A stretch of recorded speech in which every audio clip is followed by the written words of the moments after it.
Morning guys, Kremp again. I hope you're doing well and enjoying your day so far. Surprise roster drama emerging last night as Ravens decide to blow it up less than 24 hours after getting reverse swept by the Vancouver Surge. Vivid is gone. This has been coming now for some time. There were big rumours after Major 2. This is what they wanted to do then. They held off on the decision, or maybe they were forced to by their organisation because they wanted Kenny at the time, and there was a buyout to pay for that. But now they've decided to make the move. Has Vivid been done dirty again after having been on so many CDL teams in the last few years, and none of it has really worked out? Also some drama coming out of the OpTic camp with JP Kress suggesting that if OpTic don't improve their comms as they were against Falcons a couple of days ago, they will not place any better than they have done so far this season. Very much interested to your thoughts in the comments. Hit the like button if you enjoy. Subscribe if you're new as always. Let's crack right on. Ravens confirmed today we're announcing the departure of Vivid. Now this kind of came out of nowhere. I mean, it's been coming on some level, but still the timing of the announcement is a bit of a surprise. After Major 2, there was a big discussion at the time that Ravens were looking to try and get better, and they were looking to maybe release Vivid from the team and get somebody else in. Think they wanted Kenny, let's be honest. That never happened because Ravens weren't willing to pay any money at all. So to be honest, as soon as that happened, if that is true, because that's the current rumour, I thought right then and there they probably should have said, all right, let's just go to challengers and get somebody else, because Ravens, they tried to run it back with the team. I think they tried one day where they swapped Vivid and Gwinn the roles. They put Gwinn on the AR and Vivid on the sub. Look, they tried it apparently for like one scrim set and it was terrible, so they went back. Maybe if they could have given it more time, it might have worked, who knows? Because let's be real, Vivid on the AR to me never made all that much sense. I mean, Vivid, especially on this game, right? Vivid's been a talented SMG player for several years and has been effective in the league on many teams because he's been on the SMG, and it's typically been difficult to fill some of those roles. This year, with the way that the game played, it actually turned out to be more challenging to fill some of the AR roles, it seems, and therefore Vivid ended up getting that spot on Ravens. It was all rather confusing from the start, but the team played well.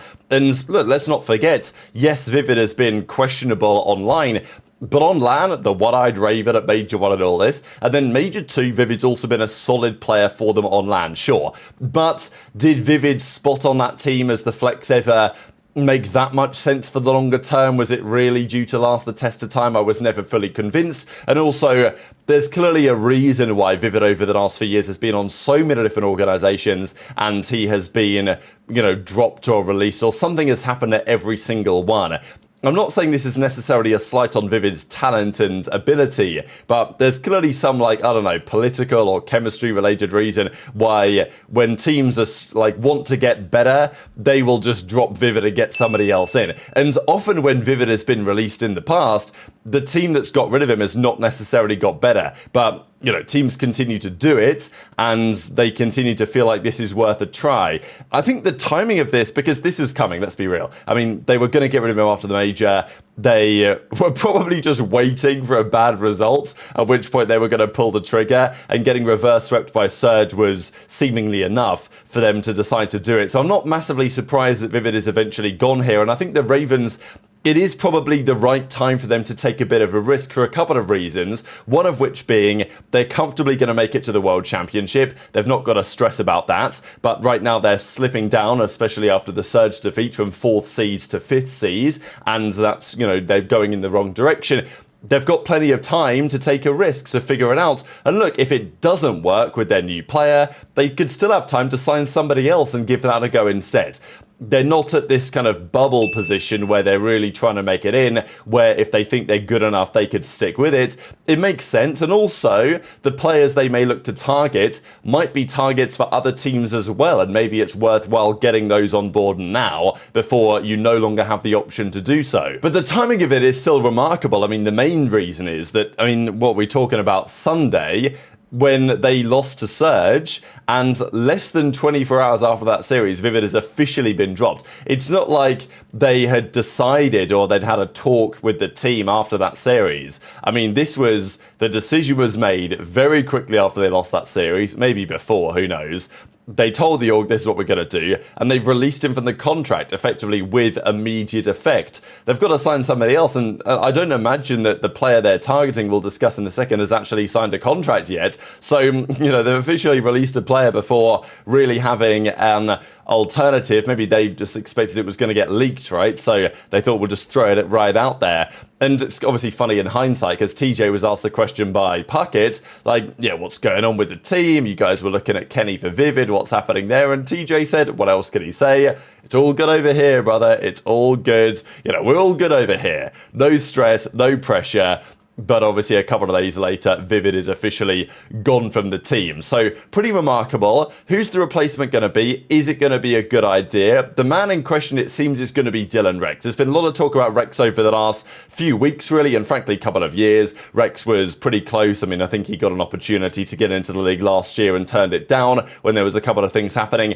He backed himself to get another opportunity at some point. This is certainly a chance that you take. The opportunity to play with Slasher and TJ and Gwinn, that is one of the strongest cores you are going to find in the league from, let's say, a well-rounded perspective. Veteran talent, AR talent, TJ's been playing some great cards and continues to do so, and Gwinn is one of the most, most promising up-and-coming talents in the league right now. So Rex has been cooking in challenges.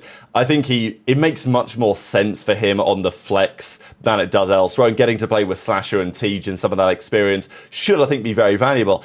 And on paper, I mean, Rex is a talented player. On paper, Slasher, Rex, Gwinn and Tej, it's a damn nice team. I mean, the team with Vivid did well. I mean, they came top 4 at the first major. They were mixing it up in the minors, despite the fact that Vivid was not really playing great stuff most of the time, in my opinion. Not necessarily because he's a bad player, but just because the team environment and him playing the flex never made all that much sense to me. So this, I think, is definitely worth a try for Ravens. Is it going to work out? Also, can they get the deal done? Just because we know that Ravens historically, they're not, let's say, operationally the most efficient organization. And the fact that Vivid is dropped, but I don't think that, at least as of recording this, I don't think the pen is necessarily to paper with Dylan Rex. I mean, maybe it is, but it's a quick turnaround, right? They dropped him, they played a series 2 days ago.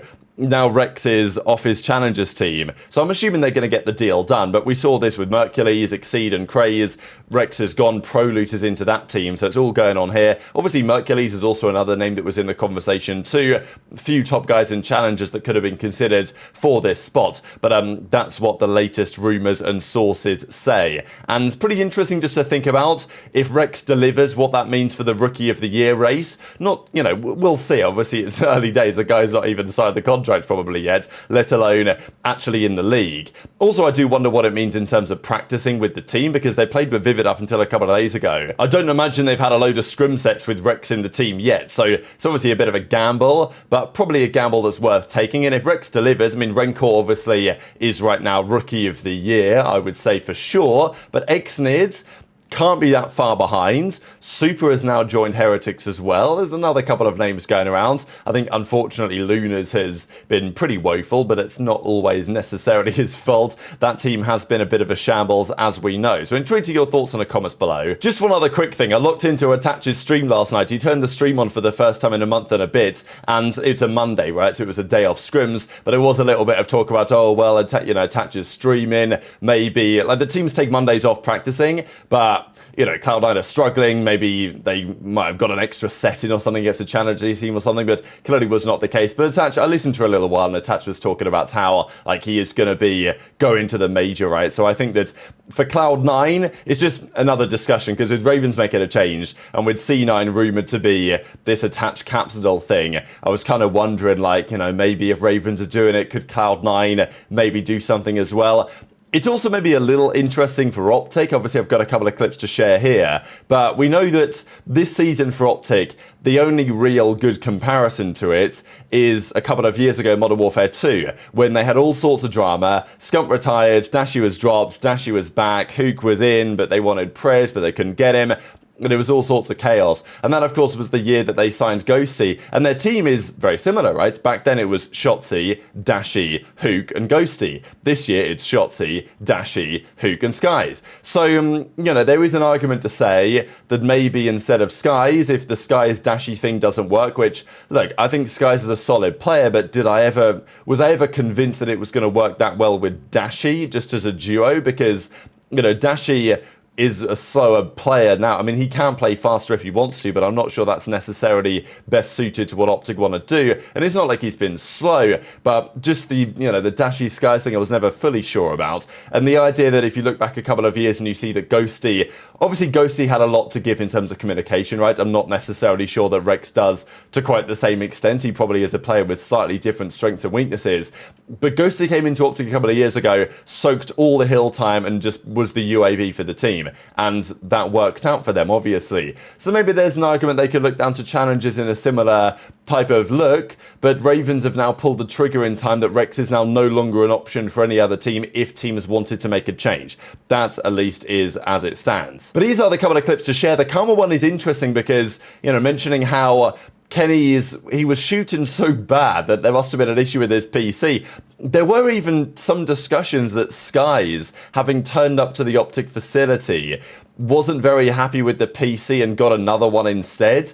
So, I don't know, maybe there is some truth to this idea that Kenny's aim assist was off, or he just had a bad box or whatever, and, now he's playing better without it. I don't know, was his bad PC causing him to YY 8 times every 10 seconds, which he isn't doing anymore for some reason? Probably not, but, true to your perspective. And then JP's talking about the comms, because it was a big discussion from the Falcon series. Certainly the game 4 was frankly miserable, and JP says he's been pretty blunt with the team to say, look, if we comm like that ever again, we ain't making Sunday, that's for sure. I'm starting to think, after watching fucking Rocker, and specifically Ken, bro, dude, there gotta be something fucked up with whatever the fuck Ken was playing on at our facility. And God bless Caesar's playing on that shit now. Holy fuck. Because Ken legit looked like he couldn't aim. I know Ken is not bad. He don't look like he can't aim now. Bro, we tried about every fucking computer.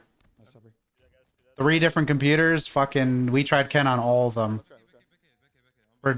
Mainly because of fucking, most of the time it's connectivity issues or, just the game running like shit or something. And, dude, I'm not gonna lie. Fucking now Buddy Caesar is fucking stuck with that shit. But bro, Ken looks like a different fucking beast. Really and dude, I just know that there's no way Ken forgot how to shoot. I think it's actually crazy, I'm not gonna lie. Why were the comms bad? Fucking... That might be the $1 million question. I just tell you they were bad. We just got to be very, very on top of it. Again, that's the main thing we're looking to fix for this week. That's the main focus. I said it to them, but I was like, if we calm like we did in the Falcons match, we're not making a Sunday. It's on us to fix that. The comms on the map 4 were putrid. Yeah, I mean, I will say during the listen-in that they chose to go to, that probably was the lowest point of the entire comms thing. They were bad the entire time, don't get me wrong, but that shit, I was like, oh damn, this was the listen-in? It was not great in the listen-in, but they were also, I mean, yeah, I don't know. I think the Vault ones were bad, but that one sounded like everyone was depressed. Shotzzy and Dashy have been pros for over 5 years now. It is inexcusable to have bad comms this late into their careers. I think you have to realize that they were just on a team with some people who were very, very vocal, like AG and Ken. So it is on them to step up sometimes for the gap that was missing.